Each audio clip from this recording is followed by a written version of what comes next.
Good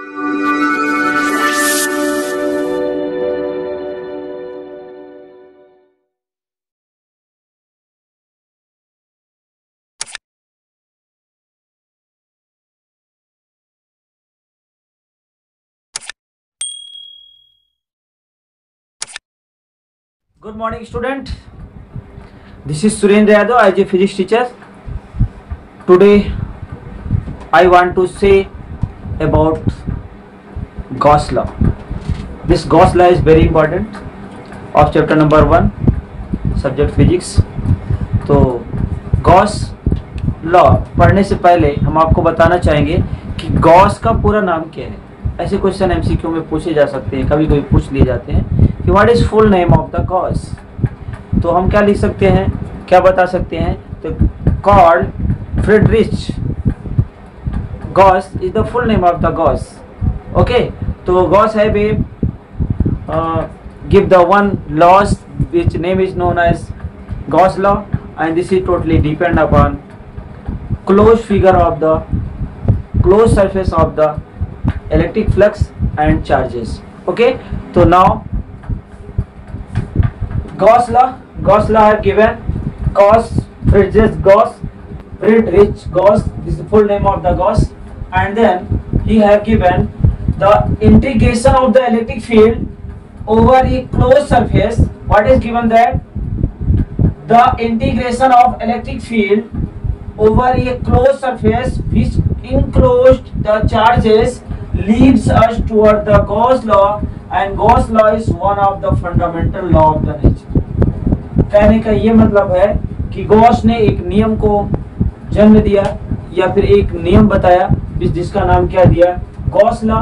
he took the electric field, integration of electric field and surface area of the sphere या any materials you can take. तो what values are there, you know, electric this is totally depend upon electric flux. You know this is the mathematical calculation of the electric field and surface area of the sphere. Okay, so in this way we can say, let us consider, suppose that I have a sphere which radius is small r and this center is O and center have a plus q charge. You can say if center have charge plus q, then electric field move readily upward direction. Okay, like as this, you can see electric field direction is outward. If we can take, suppose that this whole is a sphere, values is matlab area is capital A, then charge will be capital Q. But if we can take very small area of that, very small area, this area, and this area is suppose that dA. If we want to find the electric flux by definitions of the electric flux, what we can say? So first we should know what is definition या what is the formula of electric flux. So according definition of the electric flux, we will find the electric field, electric flux link with the surface. Okay, तो यहाँ पे हम values को लिखना चाहेंगे. Electric flux का value क्या है, फार्मूला क्या होता है बताएंगे क्या, क्योंकि I have taught you in previous videos what is electric flux. तो according definition of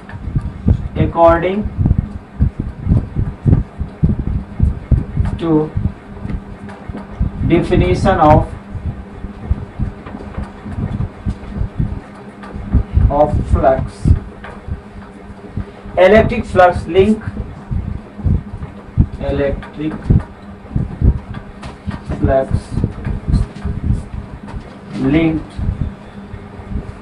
with surface of sphere. तो वो क्या फार्मूला होता है, what is formula of electric flux. तो flux is phi is integration E vector into d, या फिर other word we can write integration S E d a cos theta. Suppose that this is equation number 1, इसको हम equation number 1 ले लेते हैं। ठीक है, यहाँ तक कोई डाउट नहीं है। अब हमें क्या देखना है, फिगर को देख करके हमें क्या बताना है कि अब आप देख सकते हो कि डीए, ओके, तो अब हम पढ़ेंगे कि डीए और E electric field both are parallel, तो angle between both, what you can say, dA and E both are parallel, then theta will be between of both DA and E is the electric field and DA is the area of that, so both direction is same, then theta is 0 degree. If we can find the electric field with respect to DA surface, so how we can write, so flux phi equal to integration S E DA cos 0। जब cos 0 की value क्या होती है, अभी यहाँ cos theta था, theta की value क्या लिया हमने, 0 लिया। क्यों लिया, क्योंकि बोथ आर पैरेलल। का क्या parallel, E is parallel to DA। जब दोनों पैरेलल हैं या फिर एक ही लाइन पे हम कह सकते हैं, तो क्या होगा, थीटा इक्वल टू 0 होगा। अब यहाँ पे क्या होता है, cos 0 इक्वल टू क्या होता है, 1। तो write down here ES EDA into 1, कहने का ये मतलब है कि ये 1 हो जाएगा और यहाँ पे E को हम बाहर ले लेते हैं, तो क्या होगा, इंटीग्रेशन S DA। अगर हम इंटीग्रेशन निकालते हैं तो होल इंटीग्रेशन क्या होगा, E into A, this is formula of flux, okay. Equation number 2, तो यू कैन सी, आप देख सकते हो कि यहाँ पे इलेक्ट्रिक फील्ड की वैल्यू हमें पता है और एरिया ऑफ ये क्या है, this is the one types of the close surface, या फिर हम गॉसियन सरफेस कह सकते हैं। क्या कह सकते हैं हम, this surface is Gaussian surface, Gaussian surface. Gaussian surface हम कब कहेंगे, जब इसके ये क्लोज फिगर होगा, ये स्फीयर क्या है, क्लोज है। तो हम क्या कहेंगे कि अगर हमें इसकी एरिया निकालनी है, अगर we will take the integration of DA, तो क्या हो गया, होल एरिया किससे डिनोट की गई है, कैपिटल A से, तो हमने EA लिख दिया। अब आपको बताना है कि इलेक्ट्रिक फील्ड का फार्मूला क्या होता है, what is formula of electric field. आपने पहले टॉपिक में कूलम्स लॉ में आपने पढ़ा है, फोर्स इलेक्ट्रिक फील्ड निकाली है, तो वो आपको पता होगा। तो इलेक्ट्रिक फील्ड की वैल्यू यहाँ पे सब्स्टिट्यूट करनी है और क्या करना है, A की वैल्यू रखना है, ठीक है। तो इलेक्ट्रिक फील्ड की वैल्यू क्या होती है, हम बता देते हैं आपको, E equal to 1/4 pi epsilon nought, ठीक है, 1/r² into r unit vector. ये पढ़ा था, अगर वेक्टर के फॉर्म में लिखेंगे तो r आएगा, अगर वेक्टर के फॉर्म में नहीं लिखेंगे, मैग्नीट्यूड में लिखेंगे तो r वेक्टर हम नहीं लिखेंगे। अब इससे पहले, अब हमने ये तो फाइंड आउट कर लिया, लेकिन हमें एरिया भी तो फाइंड आउट करनी है। तो एरिया क्या होता है, what is area of sphere, कौन बताएगा, area of sphere, area of sphere क्या होता है, देखिए रेडियस क्या है इसकी, r है, सर्कमफ्रेंस क्या होता है 4 पाई r²। This is the formula of area of sphere.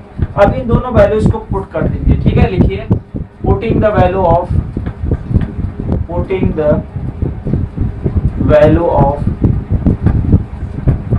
E and A in equation number 2, we get,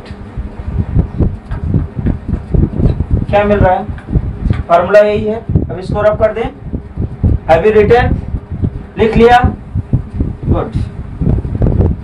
तो अब हम लिखेंगे फ्लक्स, ओके। E की वैल्यू क्या थी, हाँ 1/4 pi epsilon not upon r², good. और A की वैल्यू ये लिखी है, this is the formula of area of sphere, क्या होगा 4 पाई r²। अब यहाँ पे देख सकते हैं 4 पाई कैंसल, r² कैंसल, तो फ्लक्स क्या आएगा, क्या लिखें, क्यू कहाँ चला गया, क्यू मिसिंग हुआ है ना, तो क्यू बाई आर स्क्वायर। ठीक है, ये फार्मूला होता है, तो यहाँ क्या आएगा, क्यू बाई क्या आएगा, एप्सिलॉन। ओके, अगर हम टोटल अगर कहें कि total how many charge are there, तो टोटल चार्ज को हम कैसे लिख सकते हैं, flux equal to sigma q by epsilon nought, ये भी लिख सकते हैं। ठीक है, मतलब how what amount of the charge are there in a sphere, we can take sum of the all and divided by epsilon naught. So by this formula in equation number 3 we can say that कि electric flux is not depend upon radius of the sphere, क्योंकि यहाँ radius है नहीं, तो हम क्या कह सकते हैं, फ्लक्स जो होता है किसी क्लोज फिगर की रेडियस पे डिपेंड नहीं करता। अगर रेडियस पे डिपेंड नहीं करता है तो क्या होगा, उसकी साइज पे भी डिपेंड नहीं करता, उसके एरिया पे भी डिपेंड नहीं करता, तो उसकी एरिया छोटी हो बड़ी हो चाहे जैसे भी हो, but this will be not depend upon the radius of that. तो यहाँ पे रेडियस है नहीं तो डिपेंड नहीं करती है, वो किस पे डिपेंड करेगी, उसकी चार्ज पे डिपेंड करती है। ठीक है, अगर इस फिगर को आप ध्यान से देखिए तो हर एक पॉइंट पर इक्वल रेडियस है on a sphere, then electric field will be equal on equal surface all surface. Surface के किसी पॉइंट पे अगर आप वैल्यूज फाइंड आउट करोगे तो उसकी इलेक्ट्रिक फील्ड भी इक्वल होगी और उसका फ्लक्स भी इक्वल ही आएगा। Okay, write down. अब हम इसकी डिफिनेशन देखते हैं, गॉस लॉ की अगर हम दूसरी तरह डिफिनेशन कहें इस फार्मूले के बेसिस पे, तो क्या कह सकते हैं कि किसका रेशियो है, टोटल चार्ज और एप्सिलॉन नॉन का रेशियो है। ठीक है, इसको हमें लिखना है तो कैसे लिख सकते हैं, जैसा कि हमने आपको पहले से लिख के बताया है कि गॉस लॉ को हम दूसरी तरह से कैसे लिख सकते हैं कि हमारा जो टोटल फ्लक्स है, total flux of electric flux associated with any close surface, अभी जो हमने सरफेस लिया था स्फीयर वो क्लोज था, क्लोज सरफेस कोई भी सरफेस हो सकता है, is equal to the ratio of, किसका रेशियो, इलेक्ट्रिक चार्ज, ये नेट जो इलेक्ट्रिक चार्ज है ये enclosed by the surface to epsilon nought, कहने मतलब ये टोटल सरफेस और एप्सिलॉन नॉन का जो रेशियो है वही हमारा क्या है, टोटल इलेक्ट्रिक फ्लक्स है। ये गॉस लॉ भी कहता है और ये गॉस के लॉ को हम इस तरह से लिख सकते हैं। अब flux associated with the any close surface phi equal to क्या लिखेंगे, वही फार्मूला है इंटीग्रेशन ई इंटू डी ए।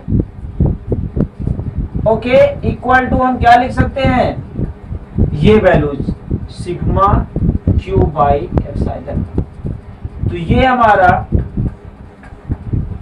गॉस का नियम है जिसको हम इक्वेशन नंबर 4 कह सकते हैं। ये गॉस के नियम पे बहुत सारे इंपॉर्टेंट प्रॉपर्टीज हैं जो हम अभी डिस्कस करेंगे। ठीक है, तो इसी के बेसिस पे है जिसमें हम बताएंगे कि गॉस लॉ या इलेक्ट्रिक फ्लक्स किसी सरफेस पे डिपेंड नहीं करती, उसके रेडियस पे डिपेंड नहीं करती है। ठीक है, ये सब हम आपको लिख के बताएंगे। ठीक है, तो 5 पॉइंट हम आपको बताने वाले हैं, प्लीज पहले इसको लिख डालिए। इलेक्ट्रिक फ्लक्स का, टोटल इलेक्ट्रिक फ्लक्स का formula integration E into D A equal to sigma q by epsilon nought. Okay student, अब हम बताने वाले हैं आपको very important points regarding to the Gauss law. ये आपको इसके साथ लिखना है, ये गॉस लॉ क्या है, और इसके साथ साथ हमें some important regarding the Gauss law भी लिखने हैं। 5 पॉइंट है, बहुत इजी है और आपको इस तरह से लिखना भी है, इसलिए हमने आपको लिख के बताया है कि आपको सारे पॉइंट्स लिखने भी हैं और उसको समझाना भी है।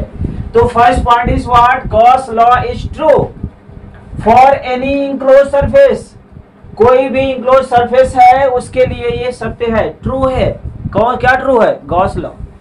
Okay, no matter what its shape and size, कि वो उसके शेप और साइज पे डिपेंड नहीं करता, क्योंकि आपने फार्मूला पढ़ा था, क्या पढ़ा था, flux equal to integration S E vector into D A vector equal to sigma q by epsilon nought. Okay, आप यहाँ देख सकते हो रेडियस नहीं है राइट साइड में, यही हमारा इक्वेशन नंबर 4 था। ठीक है, इसी के बेसिस पे हम आपको पूरा टोटल फ्लक्स का एक्सप्लेनेशन करने वाले हैं। तो आप देख सकते हो कि अगर इसमें रेडियस है ही नहीं तो उसकी शेप और साइज पे कोई मतलब नहीं रखता। तो no matter what its shape and size. Clear हुआ। दूसरे पॉइंट पे चलते हैं। यहाँ पे बताया गया है कि term right side of equation 4, equation number 4 का राइट साइड ये है, देखा आपको। Include the sum of the all charges, इसके अंदर जितने टोटल चार्ज हैं बाय द सरफेस, तो चार्जेस में be located anywhere inside of the surface, जो इसके अंदर चार्ज होते हैं वही उसकी वैल्यूज को बताते हैं। ठीक है। Point number 3, the electric field appearing on the left hand side of equation number 4। Left hand side क्या है फ्लक्स का, ये वैल्यूज है। यहाँ पे इलेक्ट्रिक फील्ड की बात कर रहे हैं, तो ये राइट साइड है, तो लेफ्ट है, क्योंकि ये फ्लक्स है तो हम इसको दोनों को कंपेयर कर रहे हैं। क्लियर हो रहा है ना, ये लेफ्ट है ये राइट है। अब यहां देखिए, the electric field appearing on the left hand side of equation number 4, तो ये इक्वेशन नंबर 4 है। Is electric field produced due to system of the charges whether enclosed by the surface or outside. हमने आपको एक छोटा सा surface बनाया है जिसके अंदर हमने तीन चार्जेस बताए हैं, Q2, Q4, Q3, Q1 और Q3 बाहर हैं। तो अगर इसका टोटल फ्लक्स हम निकालना चाहें तो क्या होगा, तो इसका इलेक्ट्रिक फ्लक्स क्या होगा कि जो इसकी टोटल वैल्यूज है वो सरफेस के अंदर जो वैल्यूज होती है उसके बेसिस पे निकाला जा सकता है। तो जो यहाँ वैल्यूज हम लिखेंगे वो क्या लिखेंगे, Q2 plus Q4 plus Q5 by epsilon. ठीक है। इसका जो रिजल्टेंट आएगा इनसाइड ऑफ द सरफेस, जो फिगर के अंदर चार्ज है वो कंसीडर होंगे, बाहर के चार्ज का इलेक्ट्रिक फील्ड पे कोई इफेक्ट नहीं करेगा। ठीक है। तो electric field appearing on the left hand side of the equation number 4, जो हमारी इक्वेशन ये है, लेफ्ट साइड में जो इलेक्ट्रिक फील्ड है इक्वेशन नंबर 4 में, इस electric field produce due to system of the charge, system of charge को प्रोड्यूस करता है whether enclosed by the surface और आउटसाइड। ठीक है।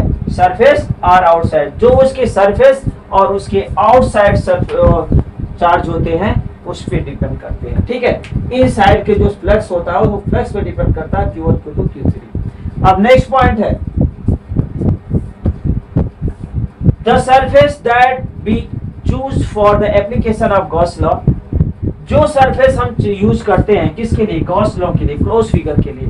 अगर क्लोज फिगर है, अगर गॉस सरफेस हम यूज कर रहे हैं तो उसको हम गॉसियन सरफेस बोलते हैं। क्या बोलते हैं, अगर क्लोज फिगर के हमने लिया है, कोई भी बंद पाथ लिया है और उस पे हमने फ्लक्स फाइंड आउट करने की कोशिश की है, तो उस सरफेस को हम क्या बोलेंगे, गॉसियन सरफेस बोलेंगे।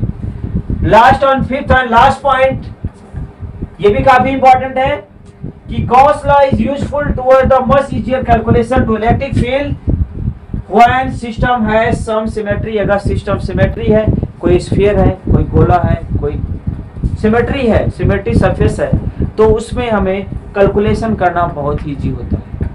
ओके। इलेक्ट्रिक फोर्स के कंपैरिजन में या फिर ग्रेविटेशनल फोर्स के कंपैरिजन में इलेक्ट्रिक फील्ड को फाइंड आउट करना है तो Gaussian surface is the best method of that. Okay. तो हम कह सकते हैं कि Gauss law is the useful toward the much easier calculation of electric field. तो हम गॉसियन सरफेस यूज करना चाहिए, इससे कैलकुलेशन इजीली और करेक्ट आता है। ओके। तो आई थिंक ये 5 पॉइंट आप लोगों को समझ में आ गए होंगे और ये पांचों के 5 पॉइंट आपको लिखने भी पड़ेंगे। ओके। तो write down, I will return